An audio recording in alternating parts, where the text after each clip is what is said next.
June 23 நமது அனுதின மன்னா ஊழியங்களின் வாழ்த்துக்களுடன் இன்றைய நற்செய்தி. தேவனுடைய மகத்தான வல்லமை.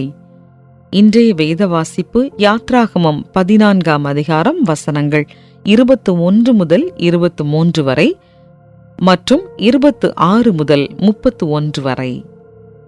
மோசே தன் கையை சமுத்திரத்தின் மேல் நீட்டினான். அப்பொழுது கர்த்தர் முழுவதும் பலத்த கீழ்காற்றினால் சமுத்திரம் ஒதுங்கும்படி செய்து அதை வறண்டு போக பண்ணினார். ஜலம் பிளந்து பிரிந்து போயிற்று. இஸ்ரவேல் புத்திரர் சமுத்திரத்தின் நடுவாக வெட்டாந்தரையிலே நடந்து போனார்கள். அவர்கள் வலது புறத்திலும் அவர்கள் இடது புறத்திலும் ஜலம் அவர்களுக்கு மதிலாக நின்றது.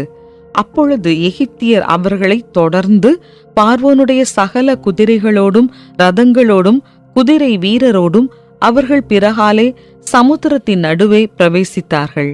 வசனம் 26.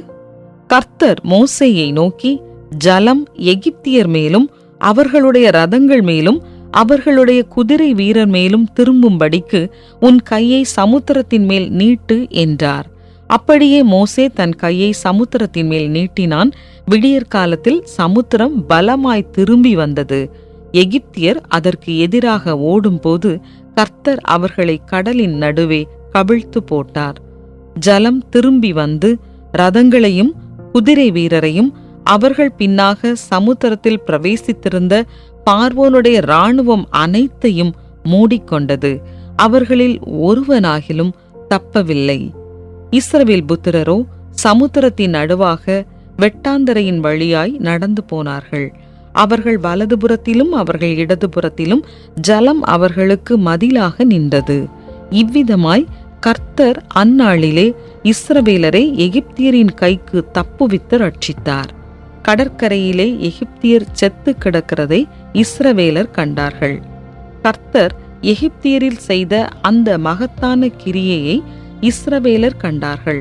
அப்பொழுது ஜனங்கள் கர்த்தருக்கு பயந்து கர்த்தரிடத்திலும் அவருடைய ஊழியக்காரனாகிய மோசேயினிடத்திலும் விசுவாசம் வைத்தார்கள்.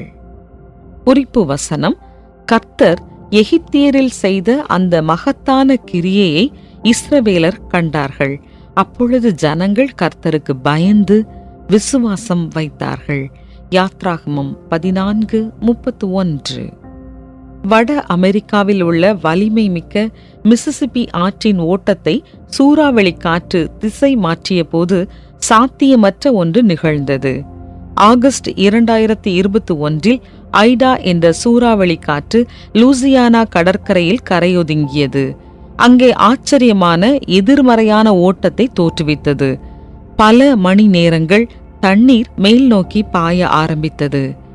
ஒரு சூறாவளியானது அதன் வாழ்க்கை சுழற்சியில் 10,000 அணுகுண்டுகளுக்கு சமமான ஆற்றலை செலவழிக்கும் என்று நிபுணர்கள் மதிப்பிட்டுள்ளனர். ஓடும் நீரின் போக்கை மாற்றும் இத்தகைய நம்ப முடியாத ஆற்றலானது யாத்ராகமத்தில் பதிவு செய்யப்பட்டுள்ள சம்பவத்தில் இடம்பெற்றுள்ள எதிர்மறையான ஓட்டத்தை எனக்கு நினைவூட்டியது.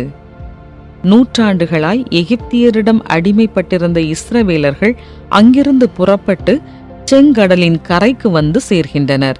அவர்களுக்கு முன்பாக பெரிய சமுத்திரமும் பின்பாக அவர்களை துரத்தி வந்த பார்வோனின் சேனைகளும் வந்து கொண்டிருந்தது. அதுபோன்ற சாத்தியமற்ற சூழ்நிலைகளில் கர்த்தர் முழுவதும் பலத்த கீழ்காற்றினால் சமுத்திரம் ஒதுங்கும்படி செய்து அதை வறண்டு போக பண்ணினார். இஸ்ரவேல் புத்திரர் சமுத்திரத்தின் நடுவாக வெட்டாந்தரையிலே நடந்து போனார்கள்.